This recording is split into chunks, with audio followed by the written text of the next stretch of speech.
Assalamualaikum warahmatullahi wabarakatuh. Berjumpa lagi dengan Andri Prasetyawan.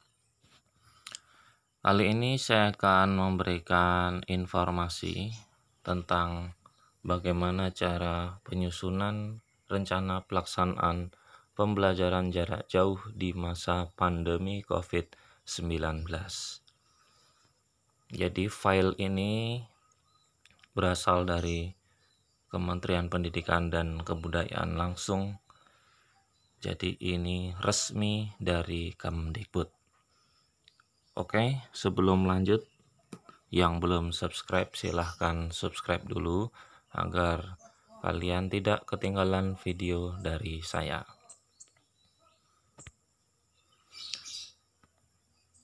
Yang pertama kita melihat dari latar belakangnya, yaitu dari Surat Edaran Menteri Pendidikan dan Kebudayaan Nomor 14 Tahun 2019 tentang penyusunan RPP.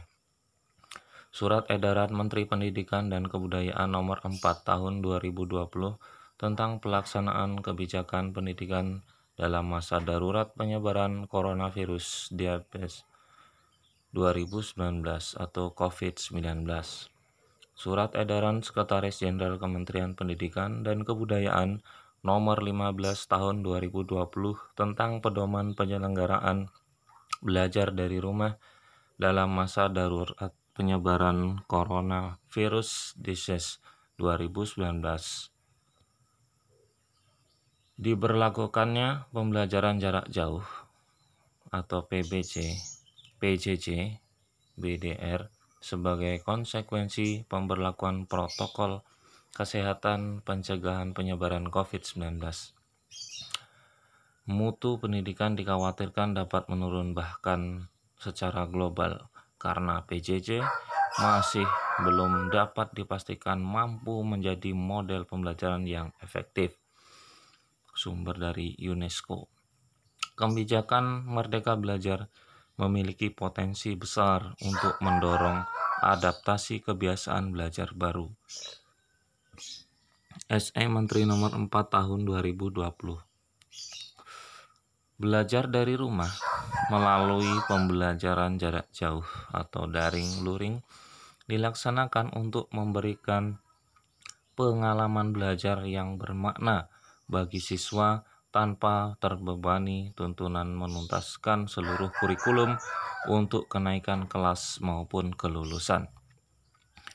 Belajar dari rumah dapat difokuskan pada pendidikan kecakapan hidup antara lain mengenai pandemi COVID-19. Aktivitas BDR bervariasi sesuai kondisi masing-masing. Kita lihat kendalanya, yaitu banyak kendala yang diterima dengan adanya belajar jarak jauh, antara lain jarak yang jauh, pedalaman, perkebunan, ladang, tidak ada jaringan internet, tidak memiliki perangkat teknologi, HP, Android, laptop, kurangnya persiapan guru, dan belum ada listrik.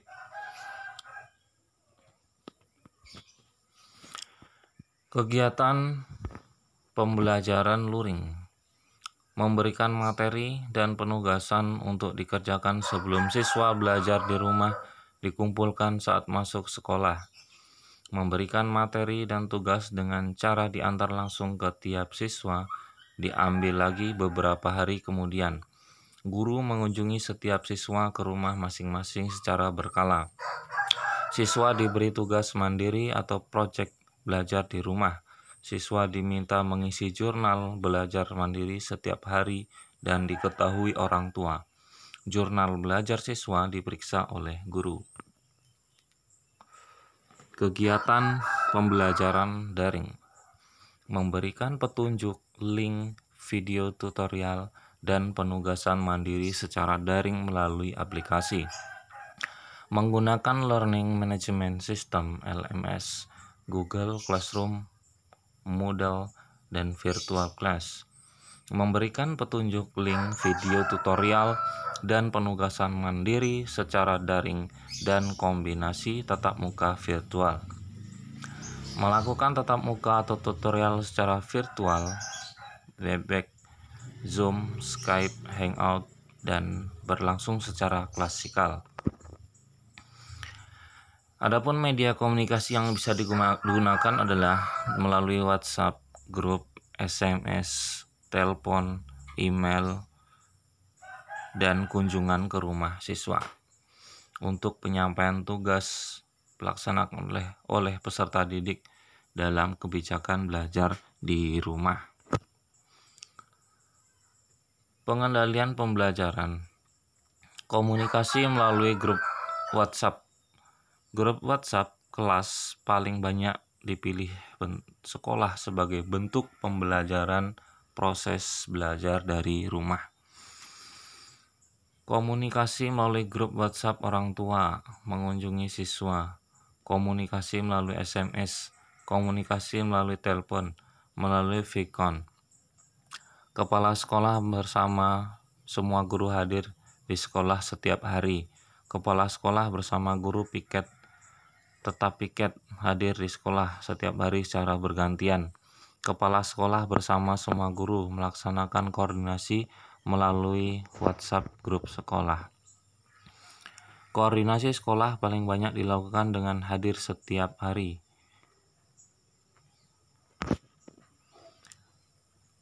Rencana pelaksanaan pembelajaran atau RPP. Penyederhanaan RPP.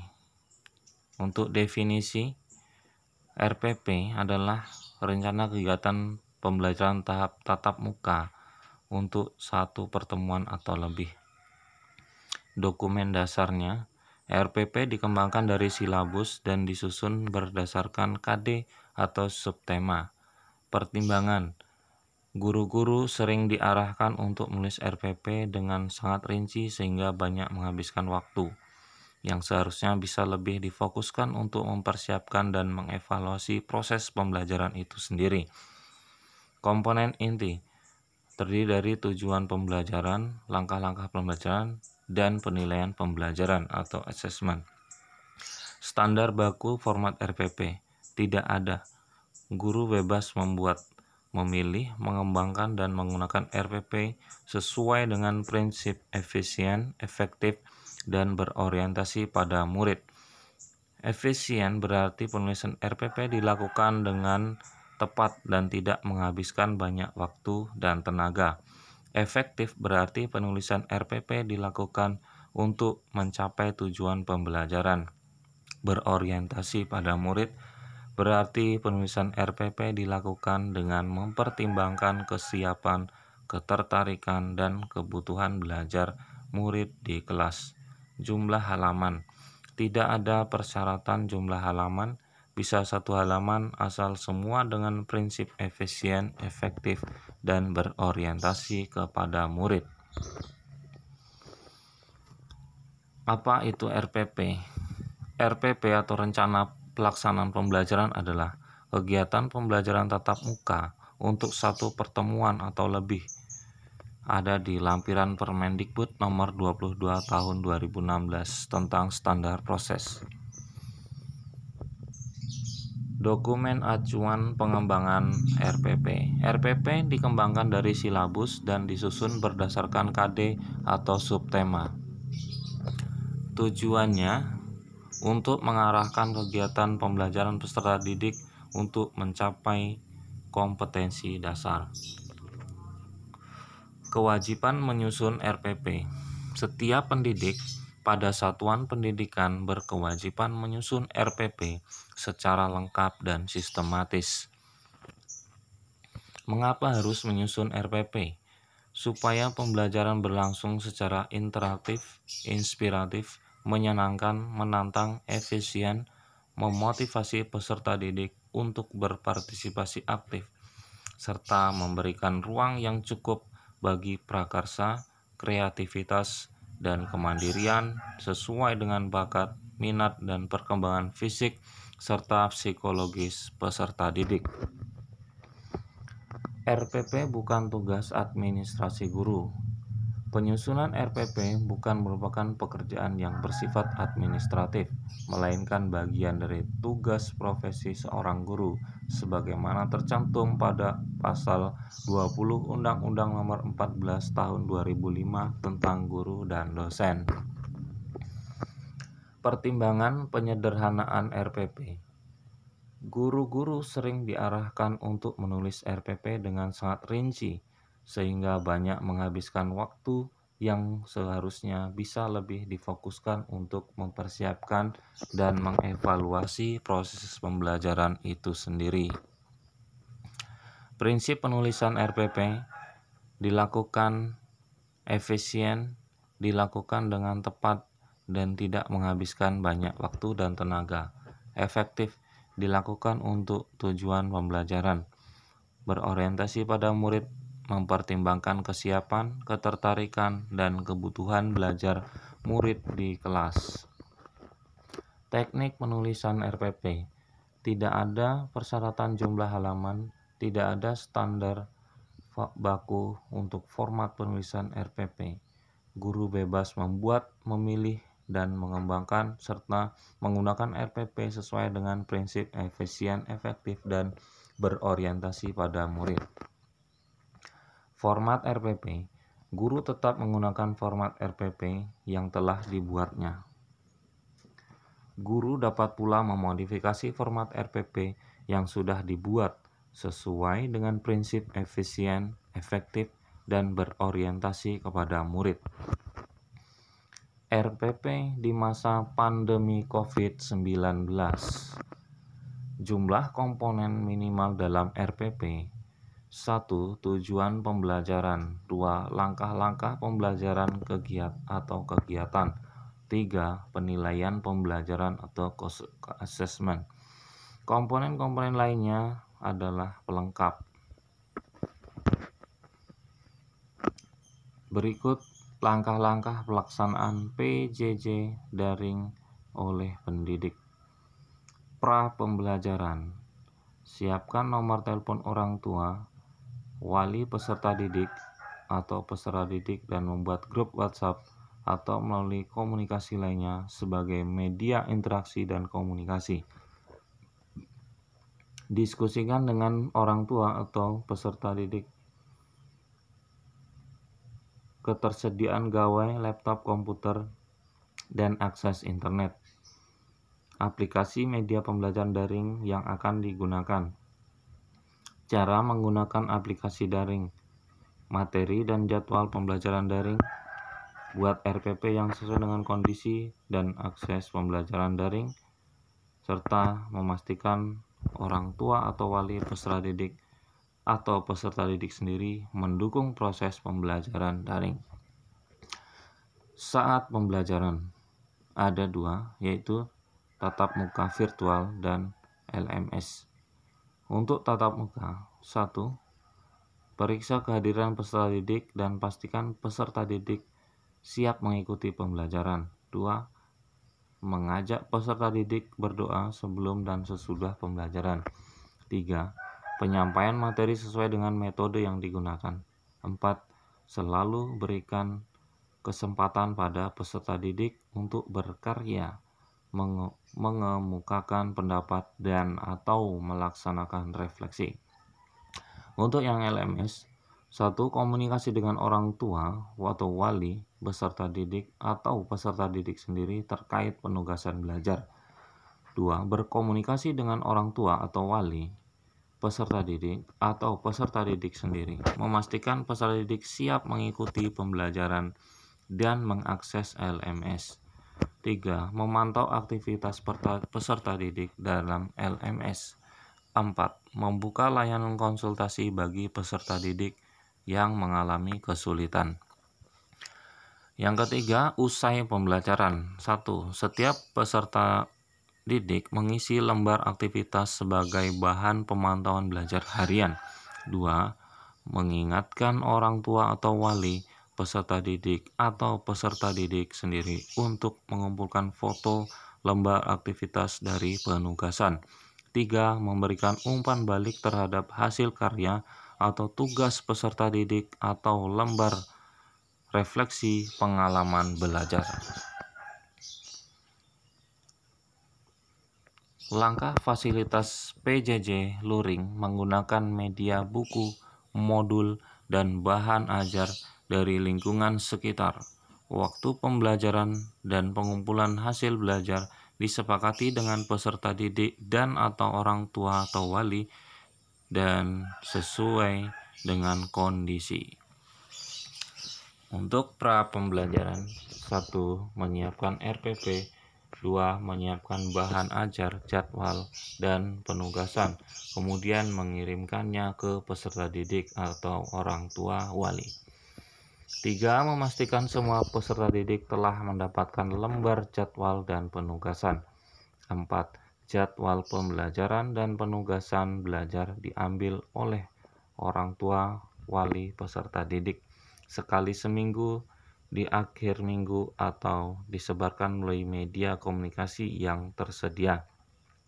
5. Guru dan orang tua atau wali peserta didik yang bertemu untuk menyerahkan jadwal dan penugasan diwajibkan melakukan prosedur keselamatan pencegahan COVID-19. Saat pembelajaran, 1. Pembelajaran luring dibantu orang tua atau wali peserta didik sesuai dengan jadwal dan penugasan yang telah diberikan. 2. Guru dapat melakukan kunjungan ke rumah peserta didik untuk melakukan pencegahan dan pendampingan belajar.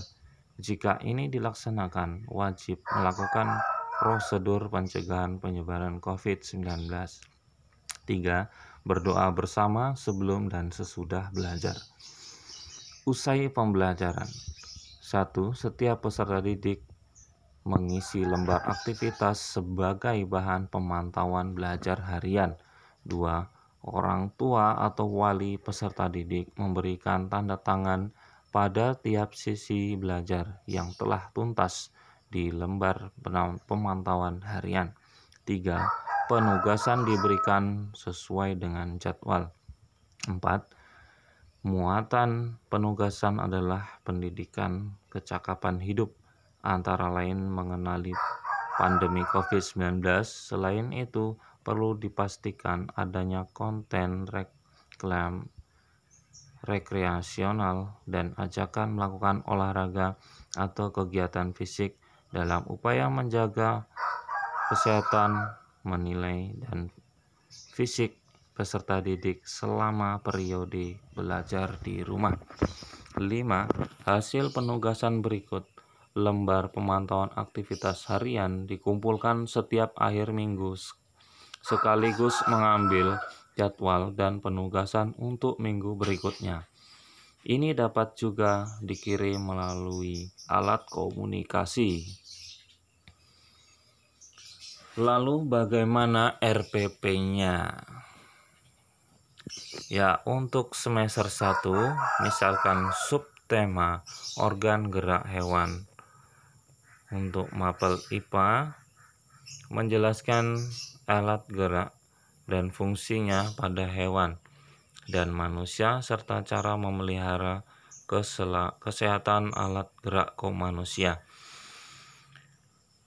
Membuat model sederhana alat gerak manusia dan hewan. Untuk IPS, mengidentifikasi karakteristik geografis Indonesia sebagai negara kepulauan atau maritim dan agraris serta pengaruhnya terhadap kehidupan ekonomi, sosial, budaya, komunikasi, serta transportasi.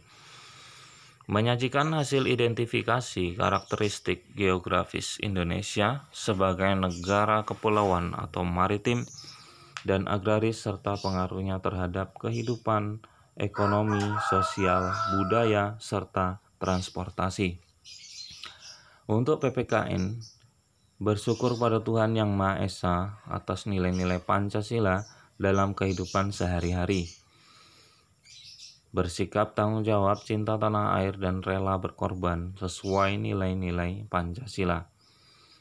Mengidentifikasi nilai-nilai Pancasila dalam kehidupan sehari-hari dan menyajikan hasil identifikasi nilai-nilai Pancasila dalam kehidupan sehari-hari. Untuk seni budaya, memahami gambar cerita dan membuat gambar cerita. Sedangkan untuk bahasa Indonesia, menentukan pokok pikiran dalam teks lisan dan tulis, serta menyajikan hasil identifikasi pokok pikiran dalam teks, tulis, dan lisan secara lisan, tulis, dan praktek.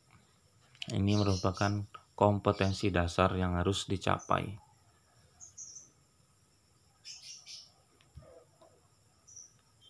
Ya, ini adalah merumuskan tujuan pembelajarannya. Harus memuat ABCD ya. Misalkan dengan mengamati kebun karet yang ada di sekitar rumahnya, peserta didik dapat menyebutkan hewan apa saja yang ada di dalamnya. Ada berapa jumlahnya? Buatlah dalam bentuk grafik batang MTK. Menyebutkan alat gerak dan fungsinya pada hewan tersebut dengan benar. Untuk IPA, kemudian buatlah cerita dan tentukan pikiran pokoknya. Dan mapel lain juga seperti itu. Untuk kegiatan pembelajaran, selama 5 hari ke depan amati kebun karet yang ada di sekitar rumahmu. Catatlah hewan apa saja yang ada di kebun sawit tersebut. Misalnya ini untuk mapel IPA dan seterusnya. Apakah kebun tersebut di daerah datar atau bukit, gunung, atau lembah untuk IPS? Kemudian buatlah gambar atau foto tentang kebun karet tersebut, bisa untuk seni budaya. Kemudian buatlah cerita tentang gambar atau foto yang sudah kamu buat dan sebutkan pokok pikiran yang ada dalam sebuah cerita yang kamu buat itu. Untuk asesmen atau penilaian, jika pembelajaran ini tidak tatap muka, maka semua tugas-tugas tersebut dapat menjadi alat penilaian. Bagaimana RPP daring? Jadi ini ada contoh RPP daring SD. Ini ada linknya. Nanti silahkan di searching di link tersebut. Atau bisa juga RPP ini Bapak Ibu dapatkan di SIM PKB-nya masing-masing. Untuk SMP, SMA, sesuai himbauan pemerintah agar dilakukan pembelajaran terpadu, tidak membebani siswa jika semua guru buat tugas masing-masing tiap hari. Keterlibatan orang tua bukan masalah substansi. Tugas bukan mengerjakan soal di buku.